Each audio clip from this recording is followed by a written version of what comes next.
सरपंच संतोष देशमुख हत्या प्रकरणात निलंबित असलेला आणि अॅट्रॉसिटीच्या गुन्ह्यात फरार असलेला पोलीस अधिकारी रणजित कासलेचे नवीन व्हिडिओ आता समोर आले।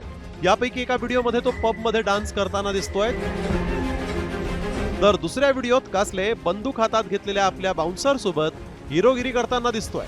त्यानं मोबाईल स्टेटसवर लाल किल्ल्यासमोरचा फोटो ठेवलाय। रणजित कासले पुणे पोलिसांना शरण येणार असल्याचीही माहिती आहे। देशमुख हत्या प्रकरणात अटकेत असलेल्या वाल्मिक कराडच्या एन्काउंटरची सुपारी धनंजय मुंडेंनी मला दिली होती असा खळबळजनक दावा रणजित कासलेनं केला होता आणि त्यानंतर पोलिसांनाही त्यानं पकडून दाखवण्याचं खुलं आव्हान दिलं होतं।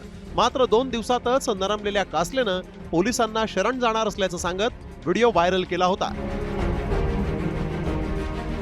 त्यातच आता कासलेचे जुने व्हिडिओ समोर आल्यामुळे त्याचे पोलीस खात्यातले कारनामेही उघड झालेत।